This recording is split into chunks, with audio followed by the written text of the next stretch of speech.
ভগবান তুমি সহায় হও। অসুস্থতা যেন আমাদের পিছন ছাড়তেই চাইছে না। Hello everyone, good morning. কেমন আছো সবাই? আশা করছি সবাই ভালো আছো, সুস্থ আছো। আমরা কিন্তু খুব একটা ভালো নেই। তো এখন থেকেই তোমাদেরকে সাথে নিয়ে ব্লগটা শুরু করছি। আশা রাখছি আজকের ব্লগটাও তোমাদের বেশ ভালোই লাগবে। যদি ভালো লাগে তাহলে প্রথম থেকে শেষ পর্যন্ত দেখো, আর অবশ্যই আমার সাথে পাশে থেকো। কী দিয়ে যে ব্লগটা শুরু করব, কী যে বলবো কিছুই বুঝতে পারছি না, জানো তো। কত আশা স্বপ্ন নিয়ে আমি এসেছিলাম, কিন্তু আসার পর এটা কি হচ্ছে আমাদের সাথে? ভগবান কেন এমন করছে আমাদের সাথে কিছুই বুঝতে পারছি না। আমরা একদম সুস্থ সবল দুটো মানুষ, এই যে বাড়ি থেকে আসলাম এতটা দূরে, তবে সেখানে এসে আমরা দুজনের একজনের কেউই কিন্তু ভালো নেই। কত আশা স্বপ্ন নিয়ে এসেছিলাম, সংসার করব, আমার একটা সংসার হবে, নতুন জীবন, স্বামী সন্তান নিয়ে সংসার করব। কত আশা স্বপ্ন নিয়ে এসেছিলাম, কি যে হচ্ছে কিছুই বুঝতে পারছি না।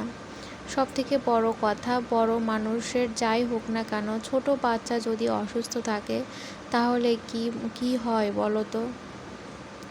সে বাবা মার কি ঠিক থাকে, মন কি ভালো থাকে যদি সে সন্তানের উপর এত কিছু হয়ে যায়? আমার মেয়েটা জানো তো অসুস্থ, মানে সুস্থ থাকতেই পারছে না, এরকম একটা পরিস্থিতি হয়ে গেছে। বাড়িতে কখনো এরকম হয় না। তোমরা কি আমাকে শুনতে পাও ব্লগে যে আমার মেয়ের শরীর খারাপ, আমার শরীর খারাপ? এভাবে কি তোমাদেরকে প্রতিদিন আমি বলি বলো তো যে শরীর খারাপ?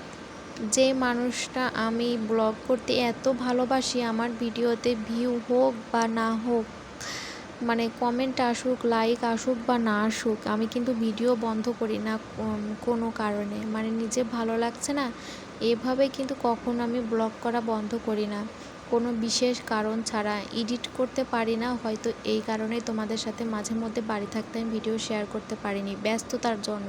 কিন্তু নিজের শরীর খারাপের জন্য হয়তো খুব একটা আমি এভাবে ব্লগিং বন্ধ করিনি, আর এভাবে এমন ব্লগও আমি কখনো বানাইনি। জানি না কি হচ্ছে আমাদের সাথে, আমার মন মানসিকতাই কেমন যেন একটা হয়ে গেছে, কিছুই বুঝতে পারছি না।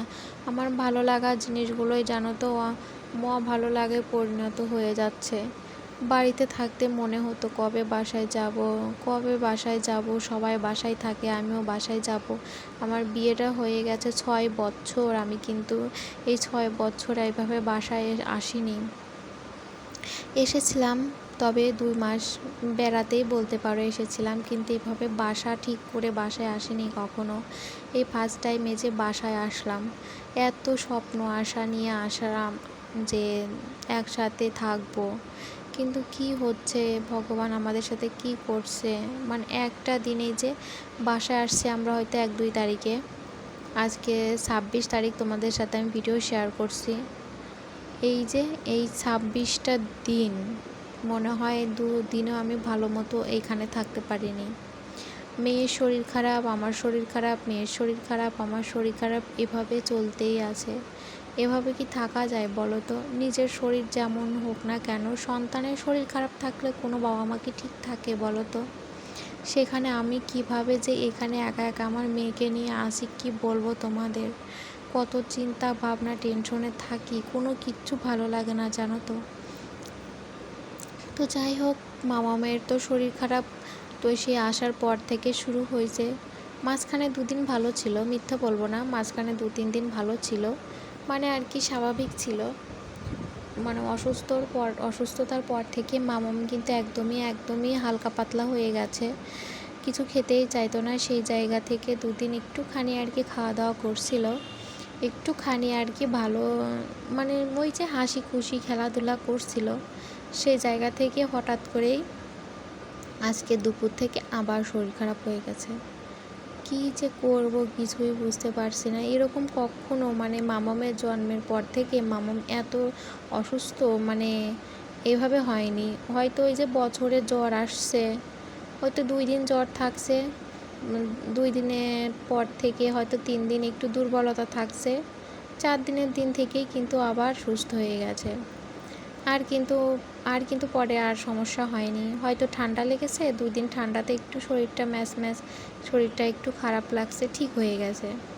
ওই যে একটু গ্যাসের সমস্যা হয়েছে, ওই যে একদিন একটু শরীরটা দুর্বল লাগছে, পরেক্ষণেই কিন্তু ঠিক হয়ে গেছে।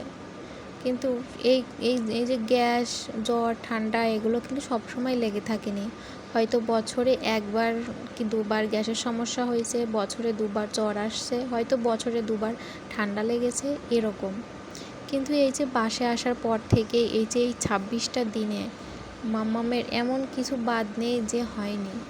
ঠান্ডা, প্রথমে তো জ্বর দিয়ে শুরু হলো, জ্বর, ঠান্ডা, তার সাথে কাশি, তার সাথে বমি, পায়খানা, সমস্ত কিছু কিন্তু এই 26টা দিনে হয়ে গেছে।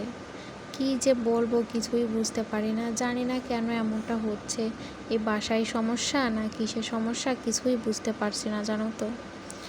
তো যাই হোক, ভগবানের কাছে এটাই বলি আমার মামামের শরীরটা যেন ভালো রাখে, সুস্থ রাখে। তো তোমাদের সাথে তো গল্প করতে করতে কিছুই বলাই হলো না। তো কালকে গেছিলাম নার্সারিতে, তোমরা তো দেখেইছো 2টা নয়নতারা ফুল গাছ নিয়ে আসছি। তো বাসায় আসার পরে আর কি এই যে পরের দিন একটা ফুল ফুটেছিল, তো মামামকে মহাদেবকে ফুলটা দিয়েছিলাম, দিয়ে যে এতটা খুশি লাগছিল কি বলবো তোমাদের। মামাম সোনাও কিন্তু আমার সাথে হাতে করে দুজনে একসাথে করে মহাদেবকে ফুলটা দিয়েছিলাম, এত ভালো লাগছিল দিয়ে কি বলবো। বাসায় আসার পর তো মহাদেবকে বেলপাতা তো দূরের কথা, ফুলও দিতে পারিনি, কিছুই না, শুধু জল, বাতাসা, এটাই, এর বাইরে কিছু দিতে পারিনি। তো আজকে একটা ফুল দিতে পেরে ভীষণই খুশি লাগছিল। একটা নয়নতারা ফুল ফুটেছিল, তো সে একটাই দিয়েছিলাম।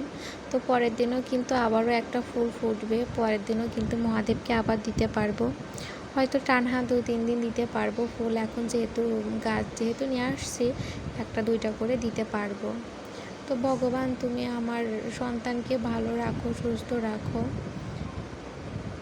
এটাই তোমার কাছে চাওয়া। আমরা যেন একটুখানি ভালোভাবে থাকতে পারি, এটুকুই তোমার কাছে চাওয়া। খুব ভালো থাকতে চাই তাও না, একটুখানি ভালোভাবে থাকতে দিও ঠাকুর, যাতে একটুখানি ভালো লাগা নিয়েই থাকতে পারি। তো মামাম সোনা আমার সাথে পূজা করতে ভীষণ ভালোবাসে। এই যে দেখো আমার সাথে ফুল দিবে, জল দিবে, প্রণাম দিবে, আর দেখো প্রণাম দেওয়ার সময় কি করে। তো যাই হোক, এখনও কিন্তু আমি বুঝতে পারিনি মামামের শরীরে জ্বর। যখন মামামকে ঘুম পাড়াতে নিয়ে গেছি তখন থেকে বুঝতে পারি মামামের শরীরে জ্বর এসে গেছে। এই যে বাসায় আসার পর 3 বার জ্বর আসলো মামামের, বাড়ি থাকতে তো 2 বার হয়ে গেছে, এ বছরে 5 বার জ্বর চলেই আসলো। এমনটা কোনো দিন হয়নি এখন পর্যন্ত। দেখা যাক, শরীরটা এবার মামামের যদি সুস্থ হয়ে যায় তো বাড়িতে আর যাব না ভাবছি, যদি না হয় তাহলে বাড়িতে গিয়ে ঘুরে আসবো কিছুদিন। আমারও জানো তো শরীরটা ভীষণই খারাপ, ক্লান্ত, মানে সকালে উঠতেই পারিনি এরকম অবস্থা। আমারও যে খুব একটা শরীর ভালো তা না, প্রচণ্ড পরিমাণে শরীরটা দুর্বল। তো যাই হোক, এই যে সকালে রান্না করেছিলাম, মাছ আর দুপুরে করিনি, তারপর বিকেলে একটু ডিমের ঝোল রান্না করেছিলাম।